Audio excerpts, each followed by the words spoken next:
Hadir sebagai keynote speech, Presiden Prabowo Subianto memaparkan dengan detail capaian perekonomian Indonesia dalam konsep Prabowonomics.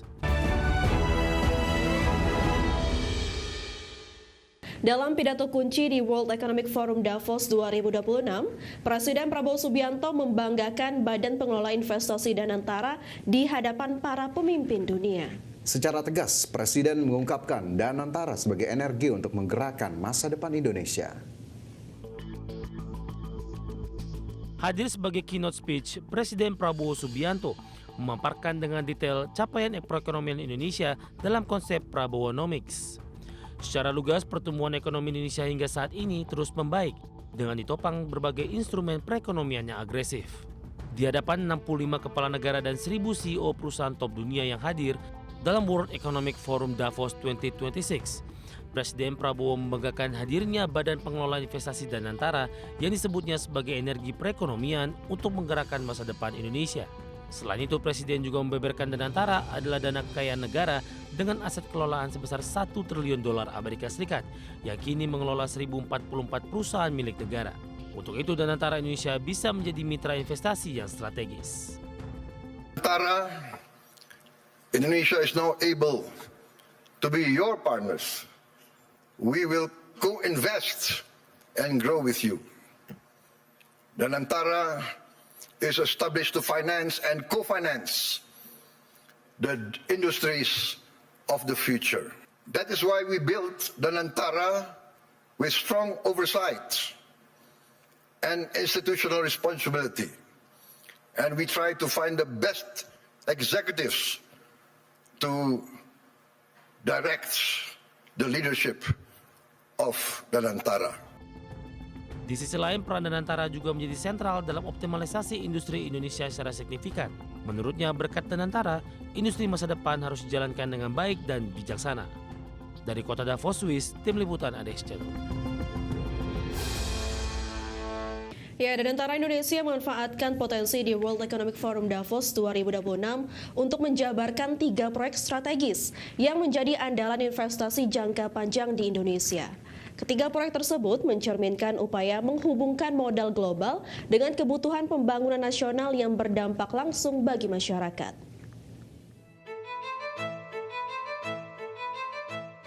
Dalam sesi Danantara Powering Indonesia Future di Indonesia Pavilion World Economic Forum Davos 2026, Indonesia memamerkan 3 proyek strategis dengan investasi jangka panjang.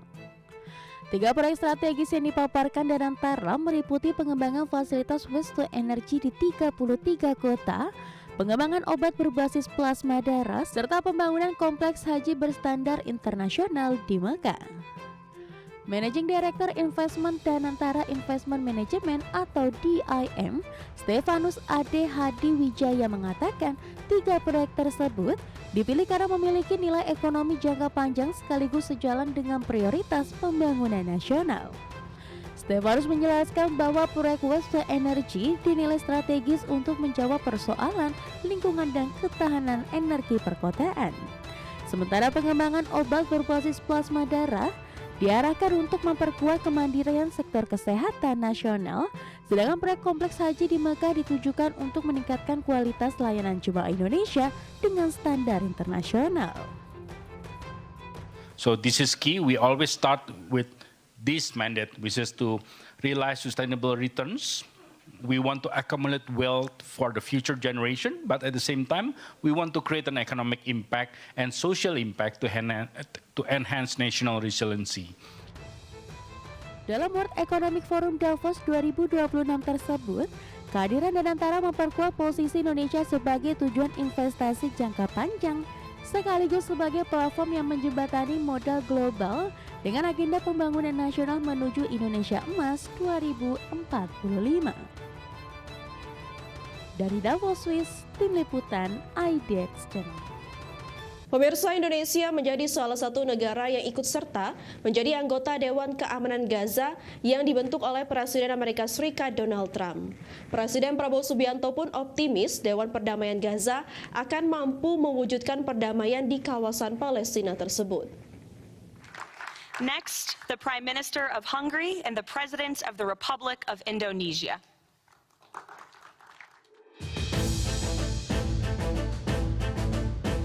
Presiden Republik Indonesia Prabowo Subianto menjadi salah satu pemimpin negara yang menandatangani deklarasi pembentukan Dewan Keamanan Gaza di Davos, Swiss pada Kamis kemarin. Penandatanganan piagam ini menandai dimulainya operasional Board of Peace sebagai badan internasional baru yang dibentuk oleh Amerika Serikat untuk mengawal proses transisi, stabilisasi, dan rekonstruksi Gaza pasca konflik.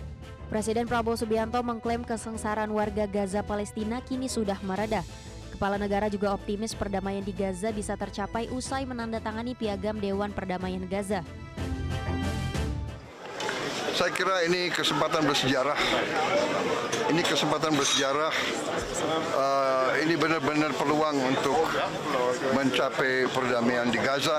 Yang jelas penderitaan rakyat Gaza sudah berkurang, sangat berkurang, ya, sangat berkurang. Selain Republik Indonesia, sejumlah negara lain seperti Turki, Mesir, Yordania, hingga Uni Emirat Arab juga menyambut undangan Presiden Trump kepada para pemimpin negara mereka untuk bergabung dengan Dewan Perdamaian Gaza. Para menteri luar negeri negara-negara tersebut melalui pernyataan bersama kembali menegaskan dukungan terhadap upaya perdamaian yang dipimpin Presiden Trump, serta menegaskan komitmen untuk mendukung pelaksanaan misi Dewan Perdamaian sebagai pemerintahan transisi. Berbagai sumber IDX Channel.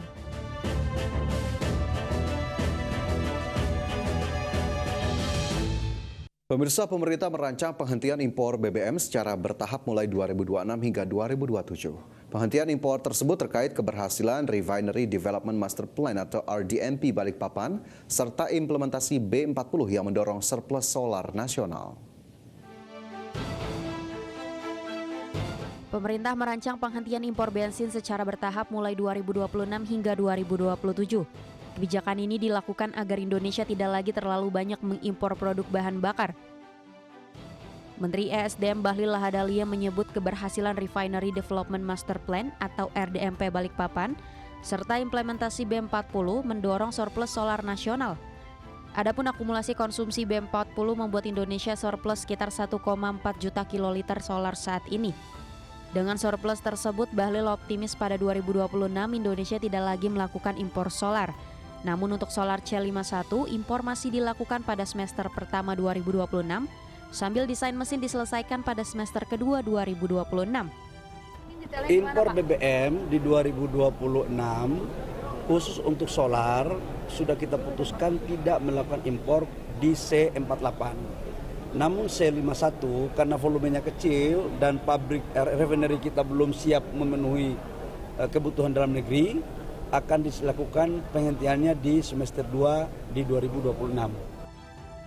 Bahlil menambahkan kelebihan solar akan dikonversi menjadi bahan baku pembangunan aftur nasional pada 2027. Bahlil optimistis pada 2027 Indonesia ditargetkan tidak lagi mengimpor aftur, solar C51, serta bensin RON 92, 95, dan 98. Pemerintah nantinya hanya akan mengimpor bensin RON 90 yang diperuntukkan khusus bagi kebutuhan BBM bersubsidi. Jakarta, Abdul Aziz, IDX Channel.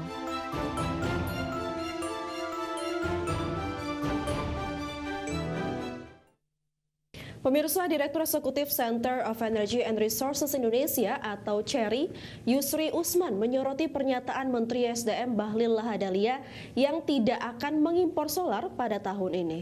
Yusri menilai pernyataan Bahlil tersebut keliru lantaran Indonesia, khususnya Pertamina, memang sejak tahun 2018 sudah tidak lagi mengimpor solar sejak diberlakukan kebijakan mandatori B30. Adapun impor solar kembali terjadi usai kebakaran di RDMP Kilang Balikpapan, sehingga dibutuhkan waktu lama untuk memperbaiki kebakaran. Bahkan Yusri menyebutkan narasi tidak impor solar tahun ini tidak relevan dengan yang terjadi di lapangan. Bahkan dengan rencana mandatori B50 pada tahun ini diharapkan Indonesia mampu mencapai surplus solar. Meski demikian, ia masih menggarisbawahi Indonesia masih membutuhkan impor minyak mentah sebesar 1 juta barel per hari untuk menutupi kebutuhan dalam negeri. 2018 sudah nggak impor solar lagi karena itu udah masuk program mandatori B30. Nah, kalau kondisi kilang semua sehat, saya pikir malah dengan nanti ini jalan program B50 itu akan surplus solar. Surplus memang, ya kan? Jadi bukan seolah-olah kan ada kilang RDMP ini terus menjadi solar lebih tidak. Sebetulnya solar itu sudah tahun 2018 kita sudah nggak impor solar, itu aja. Jadi agak keliru itu narasi yang dibangun oleh Menteri SDM. Ya kan, termasuk penghematan, katanya ada penghematan 58 triliun.